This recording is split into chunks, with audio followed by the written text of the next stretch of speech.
नमस्कार स्टूडेंट्स, आज हम एनएमएस एग्ज़ाम यानी कि जो आपकी 19 जनवरी को जो होने वाले पेपर है उसकी ऑफिशियल जो है पिछले वर्ष के जो पेपर हैं और ऑफिशियल पेपर आंसर की यहाँ पे लेकर आया हूँ। तो देखिए एनएमएस के जो एसएसटी यानी कि जो सोशल साइंस के और साइंस के महत्वपूर्ण क्वेश्चन यहाँ पे लिए हैं। तो देखिए एसएसटी के यहाँ पे 35 क्वेश्चन आपके आने वाले हैं और साइंस के भी 35 क्वेश्चन आने वाले हैं। तो देखिए सबसे पहला हमारा जो प्रश्न है वह है शैक्षिक योग्यता परक सामाजिक से रिलेटेड हैं और पहला क्वेश्चन है आपका।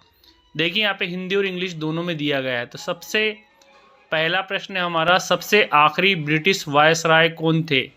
तो देखिए सबसे जो आखिरी ब्रिटिश वायसराय, इसमें ऑप्शन हम पढ़ेंगे।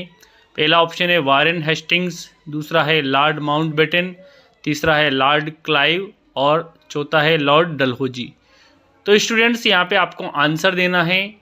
अंतिम जो ब्रिटिश वायसराय जो थे वो थे लॉर्ड माउंटबेटन, यानी कि लॉर्ड माउंटबेटन, यानी कि जो ऑप्शन जो बी है वह आपका यहाँ पे करेक्ट आंसर होने वाला है।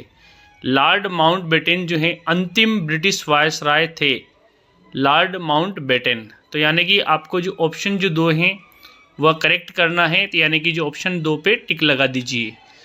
दूसरा हमारा जो प्रश्न है वह है अभिलेखागारों का क्या उपयोग है। तो देखिए अभिलेखागार जो हैं इनका उपयोग क्या है। देखिए पहला जो ऑप्शन है हमारा सेना के उपयोग के लिए, दूसरा है शत्रु राज्य की जानकारी के लिए और तीसरा है महत्वपूर्ण दस्तावेज बचाकर रखने के लिए और सरकारी नौकरी के विवरण के लिए।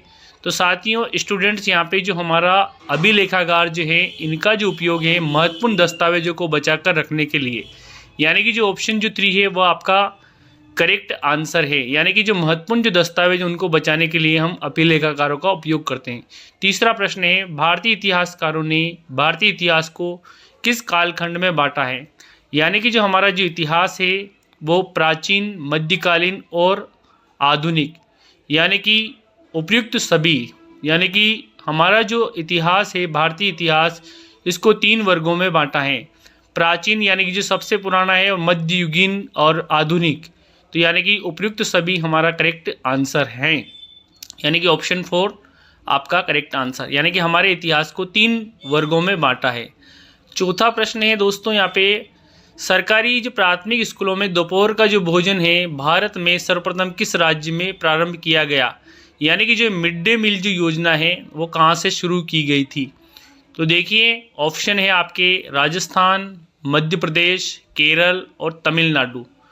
तो स्टूडेंट्स यहाँ पे जो एमडीएम योजना है वो सबसे पहले तमिलनाडु राज्य से प्रारंभ की गई थी।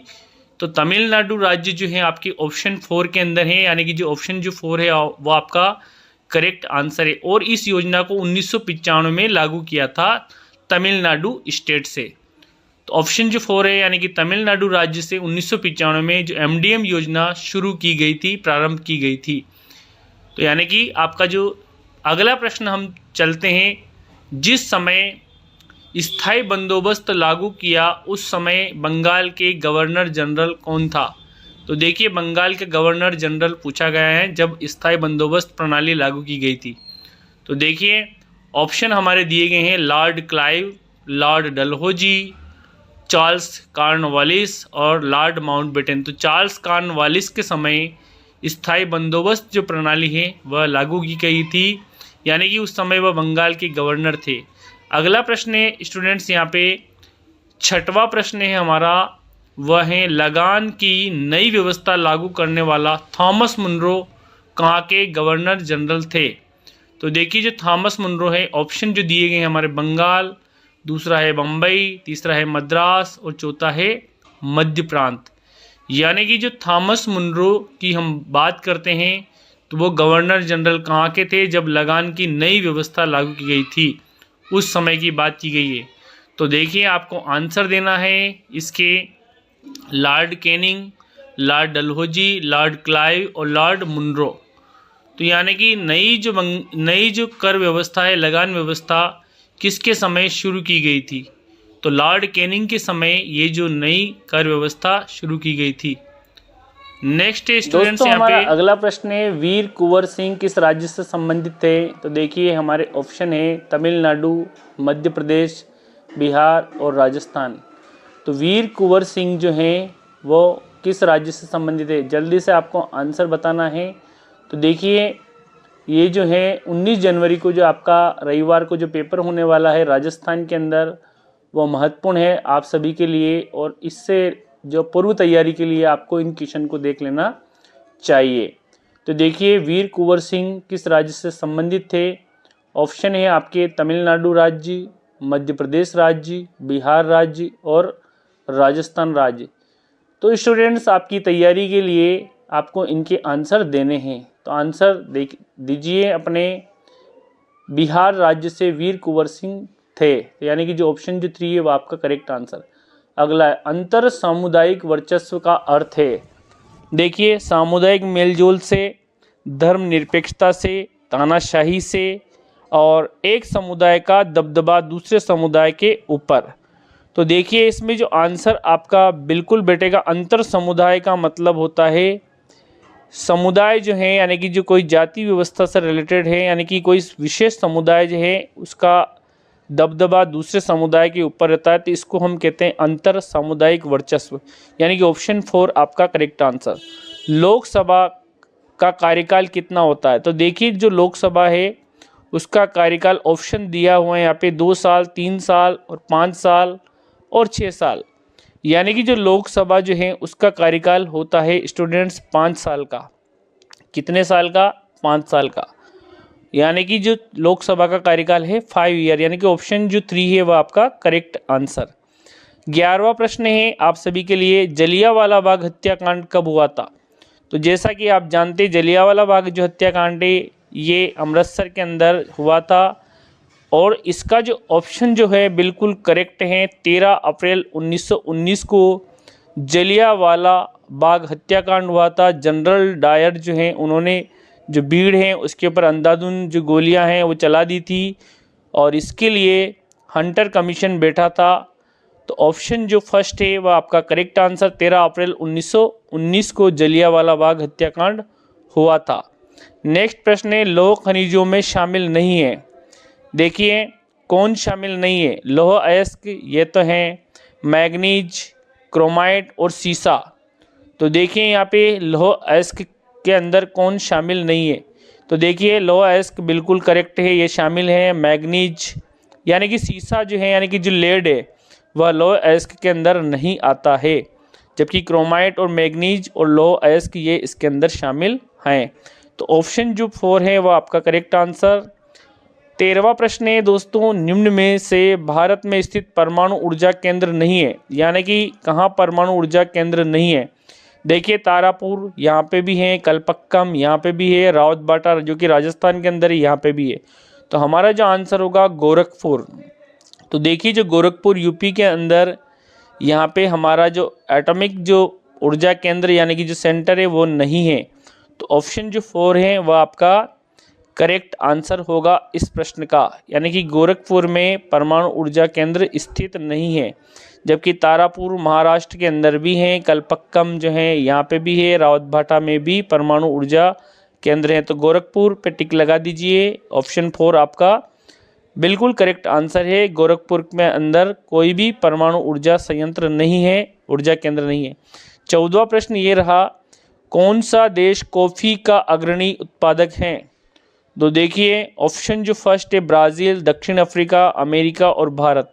तो जो कॉफ़ी है वो ब्राज़ील की प्रसिद्ध है, यानी कि जो देश जो ब्राज़ील है वो कॉफ़ी का सबसे अग्रणी देश है, यानी कि कॉफ़ी उत्पादक में टॉप पर हैं। तो यानी कि जो ऑप्शन जो फर्स्ट है वह आपका यहाँ पे करेक्ट आंसर होने वाला है, यानी कि जो ऑप्शन फर्स्ट पे टिक लगाना है आपको। ब्राज़ील जो है ये कॉफ़ी के लिए प्रसिद्ध है और कॉफ़ी का अग्रणी उत्पादक देश है। तो यानी कि ब्राज़ील पे टिक लगा दीजिए, फर्स्ट जो ऑप्शन है वो आपका करेक्ट है। अगला है, राजस्थान दिवस कब मनाया जाता है? बहुत इंपॉर्टेंट क्वेश्चन है। राजस्थान दिवस 18 अप्रैल, 30 मार्च, 25 मार्च और 15 अगस्त, यानी कि 30 मार्च को राजस्थान दिवस मनाया जाता है। क्योंकि 30 मार्च जो है इस दिन राजस्थान की जो लगभग बड़ी बड़ी जो रियासत हैं उनका एकीकरण हो गया था। तो 30 मार्च 1949 को राजस्थान का पूर्ण एकीकरण हुआ। तो 30 मार्च की जो डेट है ये जो है ये बहुत ही इम्पोर्टेंट है। 22 मार्च यहाँ पे जल दिवस के रूप में मनाया जाता है। 2011 की जनगणना में सर्वाधिक जनसंख्या वृद्धि दर किस जिले में थी? तो देखिए राजस्थान की क्वेश्चन है यहाँ पे। 2011 की जनगणना में सबसे ज़्यादा जो जनसंख्या वृद्धि दर पूछी गई है यहाँ पे, ऑप्शन फर्स्ट है आपका जोधपुर, दूसरा ऑप्शन है गंगानगर, तीसरा है बाड़मेर और चौथा है राजसमंद। तो बाड़मेर में सबसे ज़्यादा जनसंख्या वृद्धि दर देखी गई थी 2011 की जनगणना के अनुसार। 17वां प्रश्न है, राजस्थान में जनगणना 2011 के अनुसार सबसे कम साक्षरता किस जिले में है? सबसे कम साक्षरता की बात की गई यहाँ पे। ऑप्शन फर्स्ट है बांसवाड़ा, ऑप्शन 2 है जालोर, तीसरा है सिरोही और चौथा है अजमेर। तो सबसे जो कम जो है यहाँ पे जो साक्षरता जो देखी गई वह देखी गई जालोर जिले में। तो देखिए जो ऑप्शन जो 2 हैं वह आपका यहाँ पे करेक्ट आंसर होने वाला है, यानी कि ऑप्शन जो 2 हैं यानी कि जालोर जो है, जालोर जिले के अंदर सबसे कम साक्षरता देखी गई।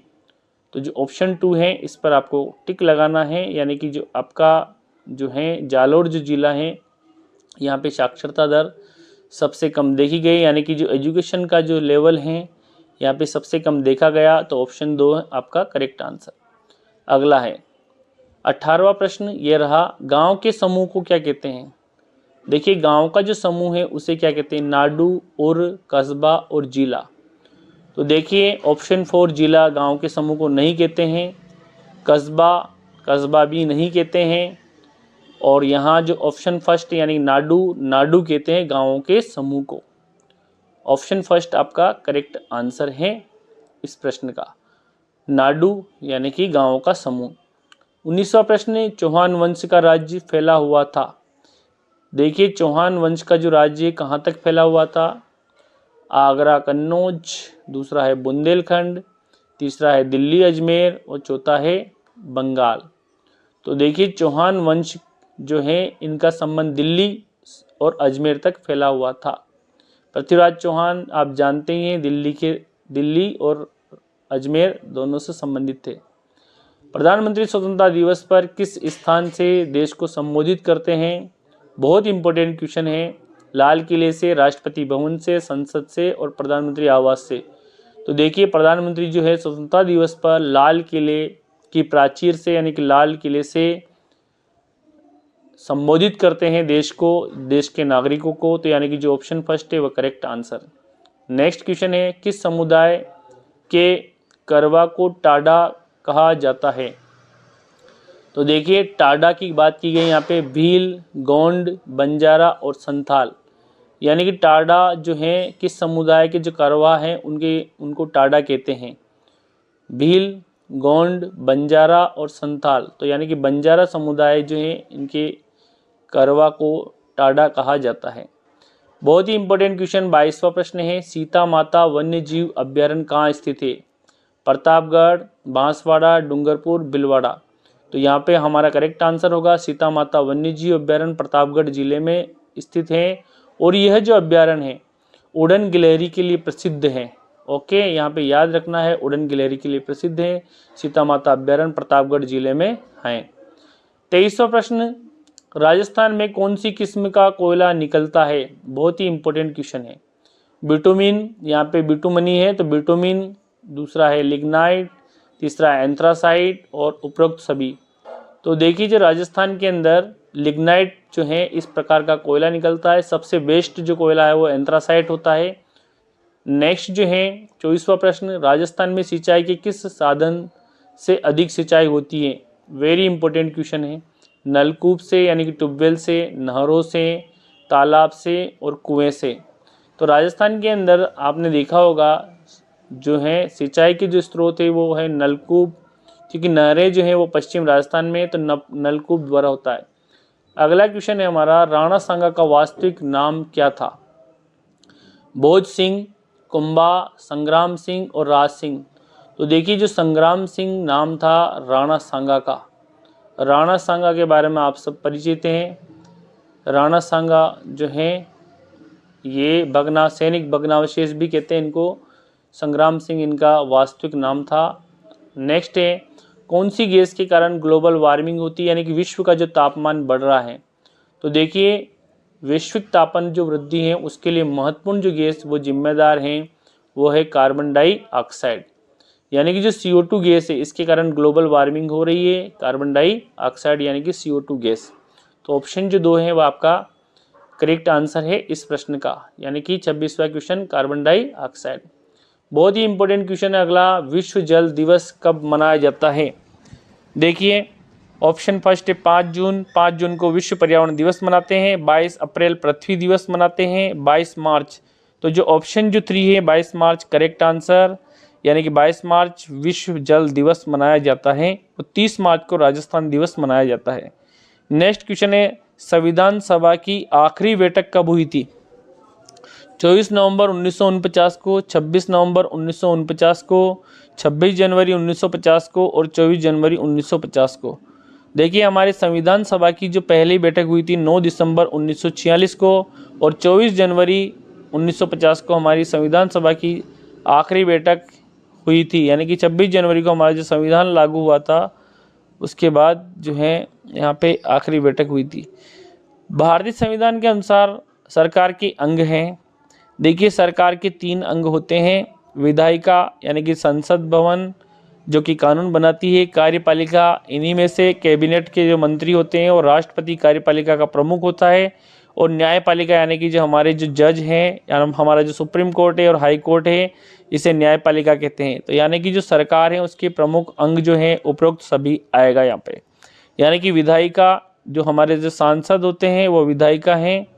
और देखें यहाँ पे सिंचाई किस साधन से अधिक सिंचाई होती है, तो हमारे राजस्थान के अंदर जो है नलकूप यहाँ पे क्लियर कर ही दिया आपको। विश्व जल दिवस जो है 22 मार्च को होता है। 22 मार्च संविधान सभा की जो आखिरी जो बैठक हुई थी वह हुई थी हमारी 24 जनवरी 1950 को, और सरकार की जो प्रमुख जो अंग हैं वो हैं कार्यपालिका, न्यायपालिका और विधायिका। विधायिका यानी कि जो हमारे जो सांसद होते हैं वह सब विधायिका बनाते हैं, और उन्हीं में से कार्यपालिका यानी कि प्रधानमंत्री और कैबिनेट के जो मंत्री हैं उनकी नियुक्ति करते हैं हमारे राष्ट्रपति। तो यानी कि जो ऑप्शन जो डी है वह यानी कि जो 4 है वह करेक्ट आंसर। नेक्स्ट है, धर्म को राज सत्ता से अलग करना किसका पहलू है।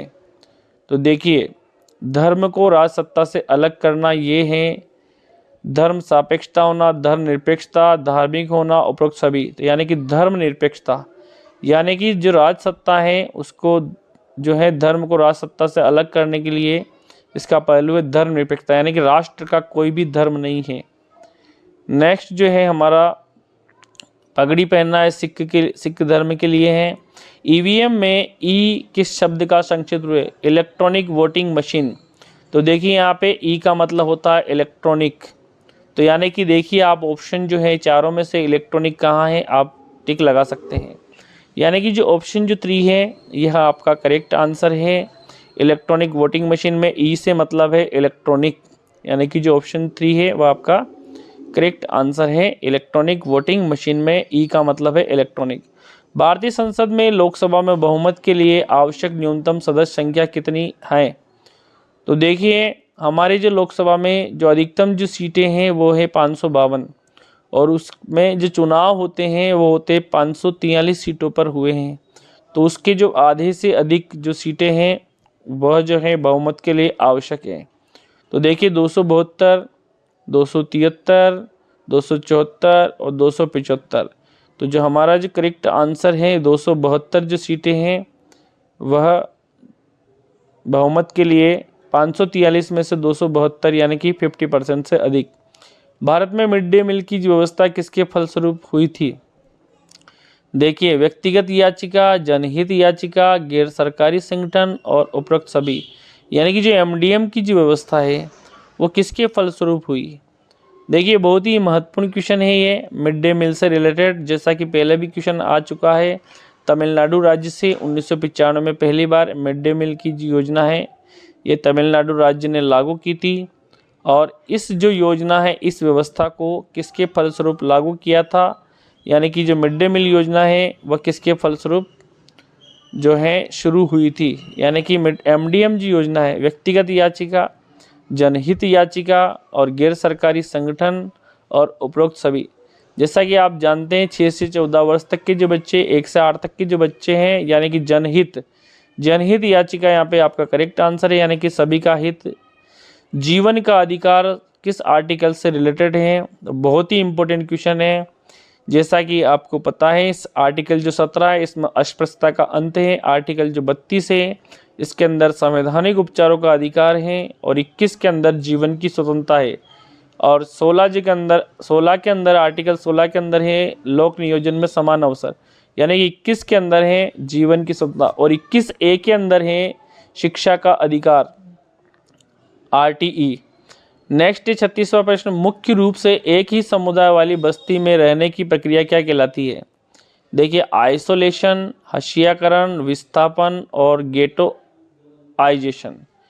तो देखिए, एक ही समुदाय वाली बस्ती, यानी कि जहाँ एक ही समुदाय रहता है या एक जाति विशेष समुदाय रहता है, उस बस्ती में रहने की जो प्रोसेस है उसे क्या कहते हैं? देखिए, ऑप्शन फर्स्ट है आइसोलेशन, हशियाकरण, ऑप्शन 2 है, तीसरा है विस्थापन और गेटोआइजेशन। तो यहाँ पे गेटोआइजेशन आपका करेक्ट आंसर है, एक ही समुदाय वाली बस्ती।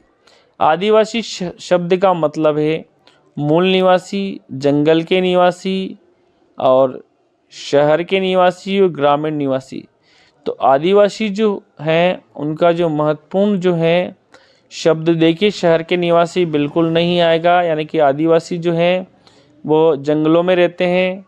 तो इसलिए जो आपका जो ऑप्शन है आदिवासी से संबंधित है, यानी कि जो देखिए यहाँ पे महत्वपूर्ण जो क्वेश्चन है आपके, इसमें आदिवासी से सब मतलब है जंगल के निवासी, यानी कि जो ट्राइब जाति जो है, जनजाति, वो जंगल के निवासी हैं। देखिए, आदिवासी जो शब्द है इनका अर्थ है मूल निवासी, यानी कि जो जंगल के निवासी तो होते हैं लेकिन इन्हें मूल निवासी भी कहते हैं, यानी कि ये मूल निवासी होते हैं। यानी कि जो ऑप्शन जो फर्स्ट है वह आपका करेक्ट आंसर, मूल निवासी। आदिवासी शब्द का मतलब है मूल निवासी, यानी कि option first is the correct answer, Adivasi. Next जो है निर्वाचन क्षेत्र से क्या आशय है? तो देखिए, निर्वाचन क्षेत्र वह क्षेत्र जहां जनता अपना प्रतिनिधि चुनती है, वह क्षेत्र जहां विभिन्न प्रकार के खनिज निकलते हैं, जहां देश की राजधानी हो और निर्वाचित प्रतिनिधियों के बैठने का स्थान। तो वह क्षेत्र जहां से जनता अपना प्रतिनिधि चुनती है इसको निर्वाचन क्षेत्र कहते हैं। यानी कि आपका जो ऑप्शन जो फर्स्ट है वह आपका करेक्ट आंसर है, चौथा और दूसरा और तीसरा गलत है यहाँ पे। तो वह क्षेत्र जहाँ जनता अपना प्रतिनिधि चुनती है उसे निर्वाचन क्षेत्र कहते हैं, जैसे विधानसभा निर्वाचन क्षेत्र और लोकसभा निर्वाचन क्षेत्र होते हैं। नेक्स्ट क्वेश्चन है, कौन स्वास्थ्य सेवाओं में शामिल नहीं है? तो देखिए, कौन इसमें शामिल नहीं है? स्वास्थ्य केंद्र ये भी हैं, परीक्षणों के लिए प्रयोगशाला ये भी हैं, एम्बुलेंस की सुविधा ये भी है और सभी को रोजगार की सुविधा। तो ये यहाँ पे गलत आंसर है, यानी कि ये स्वास्थ्य सेवाओं में शामिल नहीं है। यानी कि जो ऑप्शन जो 4 है सभी को रोजगार की सुविधा, ये हमारी जो हेल्थ रिलेटेड जो है इन सर्विस के अंदर शामिल नहीं है। तो देखिए, जो ऑप्शन जो 4 है वो आपका करेक्ट आंसर है इस प्रश्न का। सभी को रोजगार की सुविधा ये स्वास्थ्य सेवाओं में शामिल नहीं है, जबकि अस्पताल और एम्बुलेंस ये सभी स्वास्थ्य सेवाओं में, लेबोरेटरी ये भी हैं। नेक्स्ट क्वेश्चन, राजस्थान के किस शहर को वस्त्र नगरी के नाम से जाना जाता है? अजमेर, अलवर, भीलवाड़ा और जयपुर। तो देखिए, भीलवाड़ा जो शहर है इसे वस्त्र नगरी के नाम से जाना जाता है। तो जो ऑप्शन जो 3 है वह आपका करेक्ट आंसर है इस प्रश्न का। भीलवाड़ा जो शहर है इसे वस्त्र नगरी, क्योंकि यहाँ पे टेक्सटाइल मिल की संख्या बहुत ही ज़्यादा है, इसलिए इसे वस्त्र नगरी के नाम से जाना जाता है।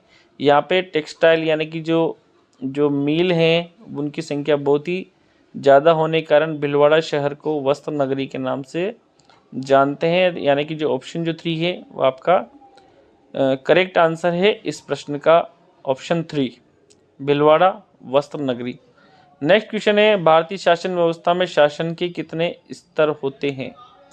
तो देखिए हमारी जो शासन जो प्रणाली है, इंडियन शासन प्रणाली, इसमें जो हम शासन की जो बात करें तो ये देखिए ऑप्शन फर्स्ट है हमारा 1, ऑप्शन 2 है हमारे 2 शासन के स्तर, तीसरा है 3 और चौथा है 4। तो हमारी जो शासन व्यवस्था है देखिए केंद्र में भी है और राज्य में भी है और स्थानीय निकाय यानी कि पंचायती राज, यानी कि हमारी 3 तरह की शासन व्यवस्था है।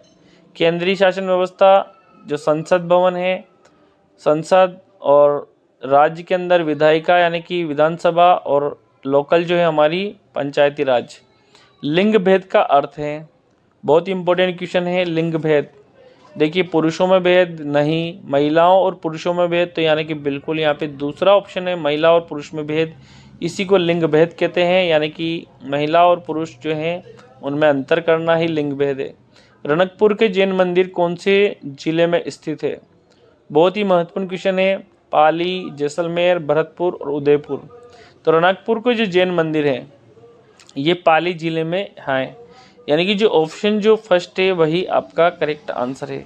रणकपुर के जैन मंदिरों का संबंध पाली जिले से है, ऑप्शन फर्स्ट आपका करेक्ट आंसर है। नेक्स्ट क्वेश्चन है हमारा, निम्न में से कौन सा इलेक्ट्रॉनिक मीडिया नहीं है?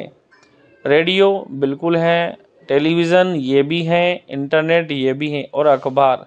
देखिए अखबार हमारे इलेक्ट्रॉनिक मीडिया के अंतर्गत नहीं आते हैं, यानी कि अखबार का हमारे इलेक्ट्रॉनिक मीडिया से कोई संबंध नहीं है, ये कागज़ से रिलेटेड है, तो इलेक्ट्रॉनिक मीडिया नहीं है, वो है अखबार, यानी अखबार का संबंध इलेक्ट्रॉनिक मीडिया से नहीं है। जबकि रेडियो, टेलीविज़न, इंटरनेट ये सभी इलेक्ट्रॉनिक मीडिया हैं। अगला प्रश्न है हमारा, निम्न में से कौन फुटकर व्यापारी कहलाते हैं? देखिए फुटकर व्यापारी जो वस्तु को उत्पाद से सीधा खरीदता है, वह जो वस्तु दूसरे व्यापारी को बेचता है, और अंतिम व्यापारी जो डायरेक्टली जो डायरेक्ट जो उपभोक्ता को देता है वह फुटकर व्यापारी होता है। तो देखिए वह अंतिम व्यापारी जो अंततः वस्तुएं उपभोक्ता को बेचता है वही फुटकर व्यापारी कहलाता है, और वह जो वस्तुएं खरीद कर उनका उपभोग करता है। उपभोग करने वाले तो हैं उपभोगकारी, यानी कि जो हम हैं वो उपभोगकारी हैं, तो जो आखिरी जो हमारा जो दुकानदार है वही फुटकर व्यापारी है। नकल नवीस किस कार्य से संबंधित थे? बहुत ही इंपॉर्टेंट क्वेश्चन है। नकल नवीस चित्रकारी से, हाथ से पांडुलिपियों की प्रतिकृति बनाना, राजा के दरबार में गायन वादन करना, और राजा की सेना को प्रशिक्षित करना। तो देखिए नकल नवीस जो है ये किससे संबंधित है? महत्वपूर्ण क्वेश्चन है आप सभी के लिए। 46वां प्रश्न, नकल नवीस किस कार्य से संबंधित है? ऑप्शन फर्स्ट है चित्रकारी, हाथ से पांडुलिपियों की प्रतिकृति बनाना, तो ऑप्शन जो 2 है हाथ से पांडुलिपियों की प्रतिकृति बनाते थे नकल नवीस। नेक्स्ट जो है तमिलनाडु का ईरोड शहर किस बाजार के लिए प्रसिद्ध है? तो तमिलनाडु का जो ईरोड जो शहर है वह देखिए आप कपड़ा बाजार के लिए प्रसिद्ध है, बिल्कुल, यानी कि ऑप्शन जो फर्स्ट है वो आपका करेक्ट आंसर है। नेक्स्ट जो है हमारा, चौहान शासक पृथ्वीराज चौहान तृतीय ने किस शासक को युद्ध में हराया था? बहुत ही महत्वपूर्ण क्वेश्चन है यहाँ पे हमारा, बहुत ही महत्वपूर्ण क्वेश्चन है। महमूद गजनवी, कुतुबुद्दीन ऐबक, मोहम्मद गोरी। तो मोहम्मद गोरी को तराइन के प्रथम युद्ध में इन्होंने हराया था, ऑप्शन जो 3 है वह आपका करेक्ट आंसर है। नेक्स्ट क्वेश्चन है हमारा, कौन सा जोड़ा सही सुमेलित है? राष्ट्रकूट तमिलनाडु, गुर्जर प्रतिहार पश्चिमी दक्कन, चोल गुजरात और पाल बंगाल। तो देखिए यहाँ पे आपके महत्वपूर्ण क्वेश्चन है, राष्ट्रकूट का संबंध तमिलनाडु से नहीं था, गुर्जर प्रतिहार पश्चिम दक्कन, तो पाल जो है वो बंगाल से रिलेटेड थे, ऑप्शन जो 4 है वो आपका करेक्ट आंसर। चोल गुजरात से नहीं थे, दक्षिण राज्य से थे। कृषि पर लगने वाला कर कौन सा है? बहुत ही महत्वपूर्ण क्वेश्चन है। जकात, खराज, जजिया और जपत। तो देखिए जो खराज जो है ये कृषि पर लगने वाला कर था, तो कृषि पर लगने वाला कर है, इसमें है खराज, यानी कि जो ऑप्शन जो 2 है वह आपका करेक्ट आंसर है खराज। नेक्स्ट क्वेश्चन हम बात करते हैं, खराज जो कर है, जजिया कर जो है पथ पे लगता था रास्ते पर, यानी कि रास्ते पे जब चलते थे, जजिया कर अकबर से इनका संबंध था जजिया कर, और जो खराज है ये एग्रीकल्चर से संबंधित है। अलवार जो हैं वो संत जो किस देवता के उपासक थे? देखिए बहुत ही महत्वपूर्ण क्वेश्चन है। अलवार जो संत है शिव, इंद्र, विष्णु और प्रकृति। तो देखिए विष्णु के उपासक थे, यानी कि विष्णु भगवान के उपासक थे अलवार संत। ओके, नेक्स्ट है मीराबाई का विवाह कौन से राजघराने में हुआ था? मीराबाई जो है इनका विवाह कौन से राजघराने में हुआ था? मेवाड़ के सिसोदिया, मारवाड़ के राठौड़। तो जो है मीराबाई जो है इनका जो विवाह है वो हुआ था मेवाड़ के जो है भोजराज के साथ हुआ था, यानी कि जो ऑप्शन जो फर्स्ट है वो आपका करेक्ट आंसर है।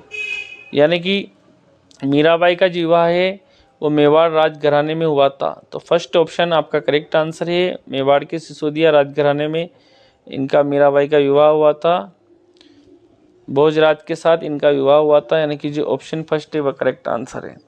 नेक्स्ट क्वेश्चन है सिख धर्म से संबंधित पवित्र धर्म ग्रंथ हैं रामायण, कुरान, गुरु ग्रंथ साहब और बाइबिल। तो देखिए रामायण हिंदू धर्म से संबंधित है, कुरान ये इस्लाम धर्म से संबंधित है, गुरु ग्रंथ जो साहिब है वह जो है सिख धर्म से रिलेटेड है। रामायण हिंदू धर्म, कुरान इस्लाम से है, बाइबिल ईसाई धर्म से है, गुरु ग्रंथ साहिब जो है वह है सिख धर्म से। तो ऑप्शन जो 3 है वह आपका करेक्ट आंसर, गुरु ग्रंथ साहब जो है ये है सिख धर्म का जो पवित्र धर्म ग्रंथ है गुरु ग्रंथ साहब। तो यानी कि जो ऑप्शन 3। नेक्स्ट क्वेश्चन है हमारा राधा कृष्ण से संबंधित पौराणिक घटनाओं का लोक नाट्य में प्रस्तुतिकरण को कहा जाता है? बहुत ही महत्वपूर्ण क्वेश्चन। राधा कृष्ण का संबंध रासलीला, रामलीला, तमाशा और भरतनाट्यम। तो देखिए राधा कृष्ण से संबंधित जो पौराणिक घटनाओं उनका लोक कला में जो नाट्य प्रस्तुतिकरण को कहते हैं रासलीला, यानी कि ऑप्शन जो फर्स्ट है वो आपका करेक्ट आंसर है। रासलीला जो है वो राधा कृष्ण से संबंधित पौराणिक घटनाओं का लोक नाट्य में प्रस्तुतिकरण को कहा जाता है। 55वां प्रश्न है हमारा निम्न में से कौन जल मंडल में शामिल नहीं है? देखिए नदी इसमें जल होता है, समुद्र इसमें भी होता है, मैदान। तो देखिए यहाँ पे मैदान शामिल नहीं है, जबकि महासागर में ही हमारा जल मंडल में आता है। तो देखिए ऑप्शन जो 3 है वह आपका करेक्ट आंसर है, मैदान ये हमारे जल मंडल में शामिल नहीं है। ओके, अगला है निम्न में से कौन सा प्राकृतिक परितंत्र नहीं है? तो देखिए मरुस्थल ये प्राकृतिक में आता है, ताल और वन और पहाड़। तो यानी कि जो प्रकृति का जो परितंत्र नहीं है उसे बताना है आपको। ताल जो है हम खुद बनाते हैं इसलिए ये प्राकृतिक नहीं है, यानी कि नेचुरल है। नेचुरल नहीं यानी कि आर्टिफिशियल है, मनुष्य द्वारा तैयार किया था ताल यानी कि तालाब। तो ऑप्शन 2 हो गया हमारा। पृथ्वी की सतह की सबसे ऊपरी परत को क्या कहते हैं? बहुत ही इंपॉर्टेंट क्वेश्चन है। सबसे ऊपरी परत भूपर्पटी कहलाती है। ओके, तो पर्पटी, क्रोड, मेंटल, खनिज। तो देखिए भूपर्पटी यानी कि जो ऑप्शन जो फर्स्ट है वही आपका करेक्ट आंसर है इस क्वेश्चन का। भूपर्पटी यानी कि पर्पटी यानी कि ऑप्शन फर्स्ट वह करेक्ट आंसर है। 57वें प्रश्न का आंसर है पृथ्वी की जो सबसे ऊपर वाली जो सतह है वो है भूपर्पटी। विश्व का सबसे बड़ा रेगिस्तान है, बहुत ही इंपॉर्टेंट क्वेश्चन। थार का जो मरुस्थल है वह सबसे बड़ा रेगिस्तान है, ये जो इसको सहारा मरुस्थल के नाम से जाना जाता है, सहारा।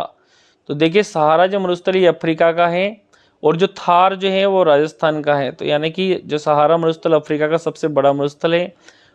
अगला है पृथ्वी के वायुमंडल की कौन सी परत है जिसमें मौसम संबंधी घटनाएं होती है? तो देखिए शोभ मंडल, समताप मंडल, मध्य मंडल और बाहरी मंडल। तो शोभ मंडल जो है यहाँ पे मौसम संबंधी घटनाएं होती है। समताप मंडल में टेम्परेचर समान रहता है इसलिए वहाँ पे किसी प्रकार की मौसम संबंधी घटनाएं नहीं होती है। नेक्स्ट जो है गर्म महासागरीय धाराएं सामान्यतः कहाँ उत्पन्न होती है? बहुत ही इंपॉर्टेंट है। ध्रुवों के निकट, भूमध्य रेखा के निकट, ध्रुव और भूमध्य रेखा के निकट और उपरोक्त में से कहीं पर नहीं।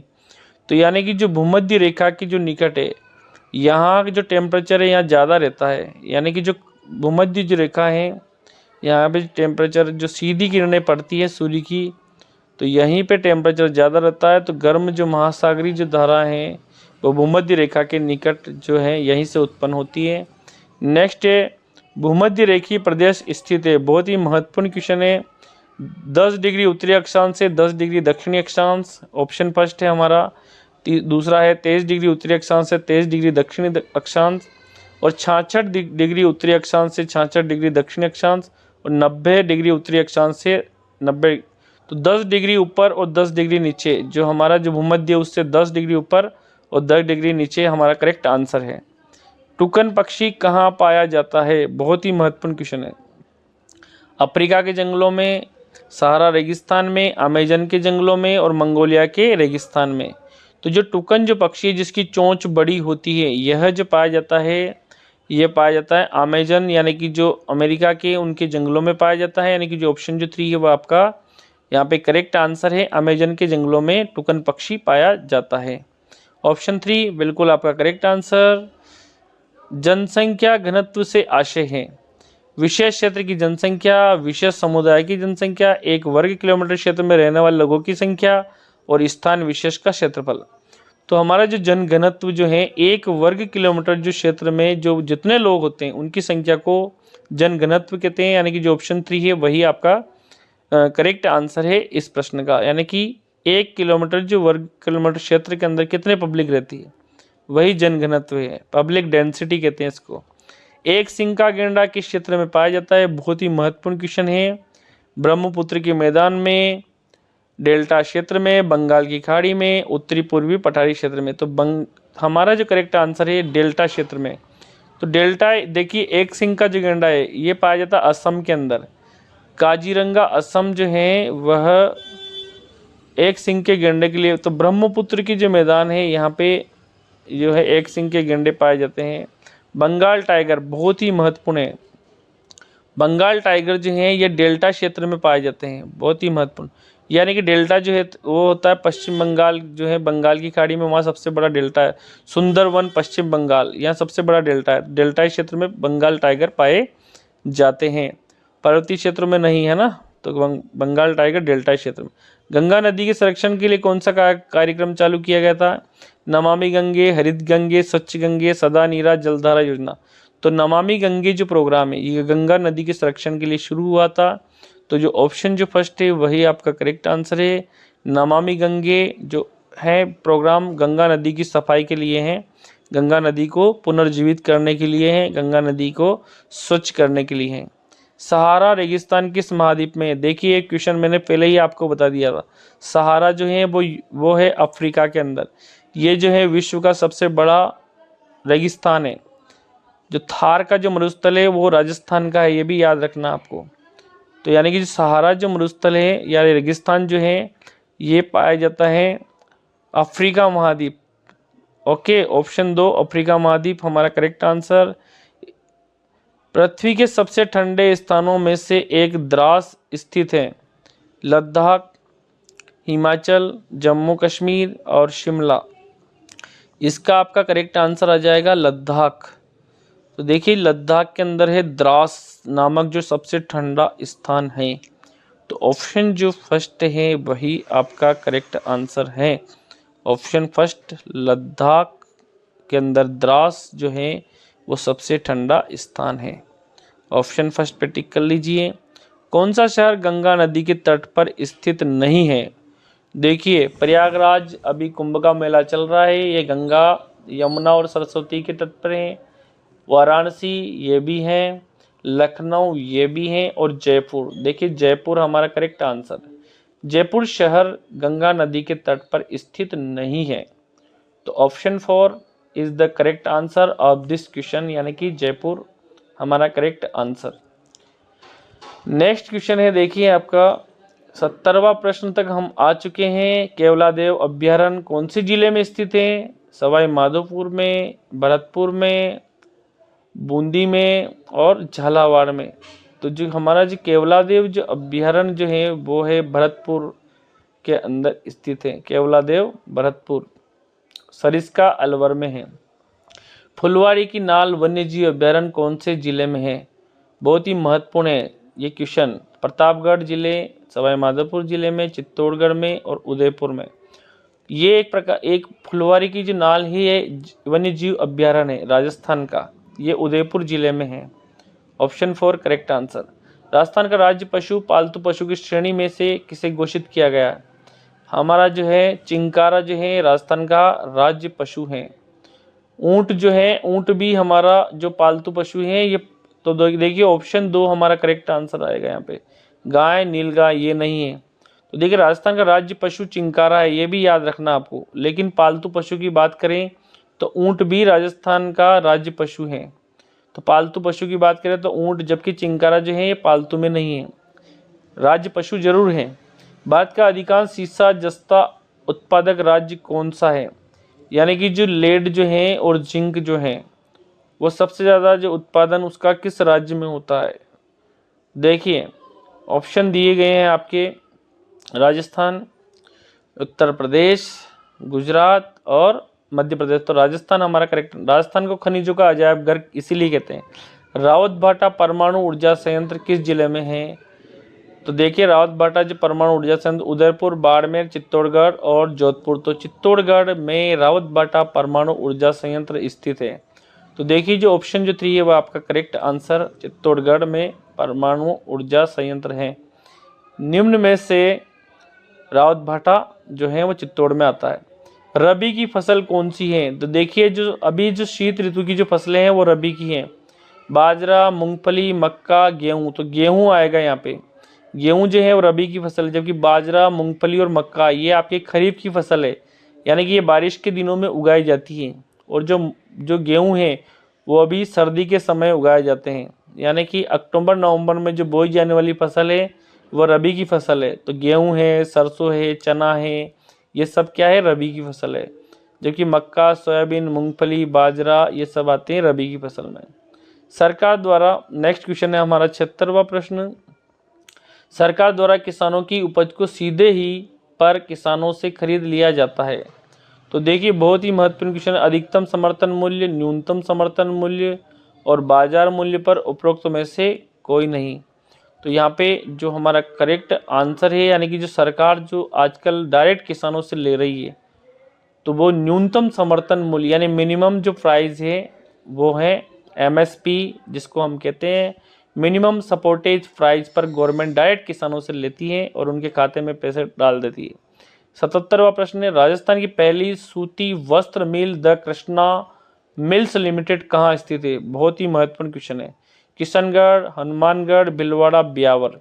तो ये जो द कृष्णा मिल्स जो हैं ये हैं ब्यावर में है।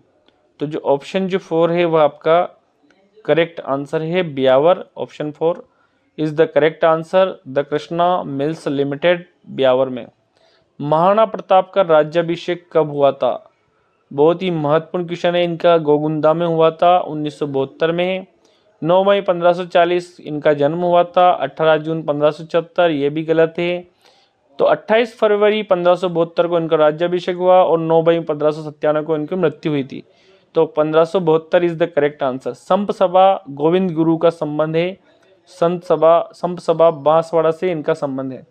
भील बालिका कालीबाई का संबंध किससे है? तो देखिए डूंगरपुर से इनका संबंध है। बहुत रास्तापाल की घटना से इनका संबंध है। डूंगरपुर, जयपुर, चित्तौड़ और भीलवाड़ा। तो ऑप्शन जो फर्स्ट है डूंगरपुर से इनका है।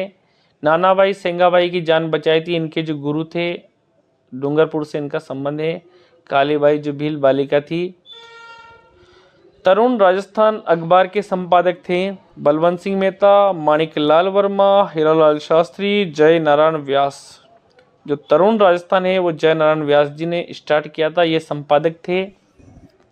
नेक्स्ट है चेतावनी या चुंगटिया नामक जो प्रसिद्ध सोरठे किसके द्वारा लिखे गए? बहुत ही महत्वपूर्ण है। विजय सिंह पति, केसरी सिंह भारत और अर्जुनलाल सेठी, जोरावर सिंह। तो केसरी सिंह भारत ने चेतावनी या चुंगटिया लिखा था। अगला है भारतीय संविधान में उल्लेख मौलिक अधिकारों की वर्तमान भी संख्या है। हमारे जो फंडामेंटल जो राइट है उनकी संख्या है 6। हमारे 6 फंडामेंटल राइट हैं अभी के टाइम पर। समानता का अधिकार, स्वतंत्रता का अधिकार, शोषण के विरुद्ध अधिकार, धार्मिक स्वतंत्रता का अधिकार, शिक्षा और संस्कृति का अधिकार और संवैधानिक उपचारों का अधिकार। तो हमारे अभी वर्तमान में 6 मौलिक अधिकार है। पहले हमारे 7 थे, तो 7 एक जो अधिकार है संपत्ति का अधिकार उसको हटा दिया गया है। भारतीय संसद में कितने सदन है? हमारी संसद के अंदर 2 सदन है।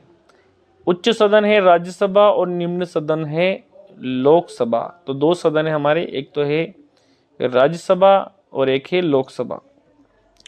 लोकसभा जो है ये छोटा सदन है। अगला है, हमारे देश में कानून निर्मात्री सर्वोच्च संस्था कौन सी है? लोकसभा, राज्यसभा, संसद और विधानसभा। तो हमारे जो कानून बनते हैं वो संसद में बनते हैं, यानी कि दोनों ही आते हैं, लोकसभा और राज्यसभा, और राष्ट्रपति तीनों मिलके संसद बनाते हैं, यानी कि संसद जो है यही हमारी कानून की बनाने वाली संस्था है। हमारे देश की सबसे बड़ी अदालत कहाँ है? देखिए, सबसे बड़ी अदालत यानी कि सर्वोच्च न्यायालय, सुप्रीम कोर्ट, तो वो है दिल्ली के अंदर, नई दिल्ली में। तो ऑप्शन जो फर्स्ट है वो आपका करेक्ट आंसर। नई दिल्ली में हमारा जो सुप्रीम कोर्ट है यानी कि उच्चतम न्यायालय, ठीक है, उच्चतम न्यायालय हमारे देश की सबसे बड़ी अदालत है। अगला है, राजपुताने का कर्ण किस शासक को कहा जाता है? बहुत ही महत्वपूर्ण क्वेश्चन है। महाराणा प्रताप, महाराजा राय सिंह, मालदेव और सवाई जय सिंह। तो महाराजा राय सिंह को राजपुताने का कर्ण कहते हैं। ऑप्शन 2 है वही आपका करेक्ट आंसर है। भारतीय संविधान में कौन से आर्टिकल के तहत यानी कि अनुच्छेद के तहत अस्पृश्यता यानी कि छुआछूत दंडनीय अपराध है? अनुच्छेद 16 लोक नियोजन में समानता, अनुच्छेद 17 अस्पृश्यता का अंत, अनुच्छेद 14 समानता का अधिकार, अनुच्छेद 21 जीवन की समता। तो मैंने बोल दिया है आपको, ऑप्शन जो 2 है वही आपका करेक्ट आंसर। अस्पृश्यता का अंत यानी कि छुआछूत दंडनीय है, छुआछूत करना अपराध है, आर्टिकल 17 के अंदर है। भारतीय राष्ट्रीय अभिलेखागार किस जगह पर स्थित है? तो हमारा जो भारतीय राष्ट्रीय अभिलेखागार जो है, ऑप्शन फर्स्ट है नई दिल्ली, दूसरा है मुंबई, तीसरा है जयपुर, चौथा है कोलकाता। तो नई दिल्ली में हमारा राष्ट्रीय अभिलेखागार स्थित है। नेक्स्ट प्रश्न है, विलय की संधि, डॉक्ट्रिन ऑफ लैप्स। देखिए, बहुत ही महत्वपूर्ण क्वेश्चन है। इसी डॉक्ट्रिन ऑफ लैप्स को लेकर 1857 की क्रांति हुई थी। झांसी की रानी, आप सभी को पता है, लॉर्ड डलहौजी के समय डॉक्ट्रिन ऑफ लैप्स यानी विलय की नीति अपनाने वाला लॉर्ड डलहौजी थे। अगला है, ब्रिटिश प्रेसिडेंसी में कौन सा क्षेत्र शामिल नहीं है? बंगाल, मद्रास, बम्बई और राजपुताना। तो देखिए, जो ब्रिटिश प्रेसिडेंसी के अंदर बंगाल था, मद्रास भी था, मुंबई भी था, लेकिन राजपुताना ये शामिल नहीं था। हजारीबाग के आसपास रहने वाले कौन से लोग रेशम के कीड़े पालन का कार्य करते थे? बहुत ही महत्वपूर्ण क्वेश्चन है। गोंड, संथाल, कोल और बेगा, यानी कि हजारीबाग के आसपास इनमें से कौन से लोग जो है रेशम की खेती यानी कि टसर करते थे? संथाल जो है ये रेशम की खेती करते थे, रेशम का कीड़ों को शहतूत की पत्ती पर पाला। मंगल पांडे को कब फांसी दी गई? मंगल पांडे जी, इनको कब फांसी दी गई? 8 अप्रैल 1857, 28 मई 1857, 10 मई 1857 और 6 अगस्त 1857। तो देखिए, मंगल पांडे जो है महत्वपूर्ण क्रांतिकारी थे। 1857 की क्रांति का जो श्रेय है इनको जाता है। तो 8 अप्रैल 1857 को इनको फांसी दी गई थी, 8 अप्रैल 1857 को। अगला है, रानी लक्ष्मीबाई किस रियासत की शासिका थी?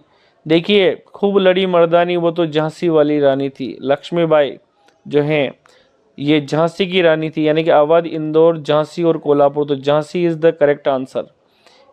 आपने सुना होगा झांसी की रानी लक्ष्मीबाई। नवीनीकरण संसाधन नहीं है। तो देखिए, सौर ऊर्जा नवीनीकरण में आता है, पवन ऊर्जा नवीनीकरण में आता है, जल और पेट्रोल। तो जो पेट्रोल है प्राचीन समय से ही चलता आ रहा है, तो पेट्रोल इज द नवीनीकरण संसाधन नहीं है। पेट्रोल, कोयला ये नवीनीकरण नहीं है। बाकी जो है सोलर ऊर्जा ये है। चट्टान बांध बनाने का उद्देश्य है जल प्रवाह को रोकने के लिए, मृदा क्षति को रोकने के लिए, उपरोक्त सभी के लिए। चट्टान पे जो बांध है नालियों की सुरक्षा के लिए, तो यहाँ पे सभी के लिए चट्टान पे बांध बनाए जाते हैं, चट्टान बांध। निम्न में से कौन सा पक्षी अपमार्जक है? अपमार्जक मतलब जो है नष्ट कर देता है, यानी कि रोगाणु को, जीवाणु को। बोडावन, मोर, कबूतर और गिद्ध। तो गिद्ध जो है ये क्या करता है? मरे सड़े गले जीवों को उनको खा जाता है, यानी कि ये अपमार्जक का काम करता है। धरती से कचरा यानी कि जो है गंदगी को साफ करता है। अगला है 98वां प्रश्न, निम्न में से प्राथमिक क्रियाओं में शामिल क्षेत्र कौन सा है? उद्योग, बैंकिंग, कृषि और उपयुक्त सभी। तो हमारा जो प्राथमिक क्रिया में एग्रीकल्चर आता है, और जो उद्योग, जो बैंकिंग है सेवा सेक्टर में आते हैं, सेकेंडरी सेक्टर में। उद्यान कृषि यानी हॉर्टिकल्चर का अर्थ है अंगूर की खेती, नहीं रेशम कीट मत्स्य पालन और वाणिज्यिक उपयोग के लिए फल फूल और सब्जी उगाना। तो हॉर्टिकल्चर में ऑप्शन 4 हमारा करेक्ट आंसर।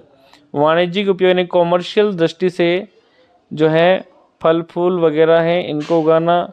सेरीकल्चर, रेशम कीट पालन को सेरीकल्चर कहते हैं।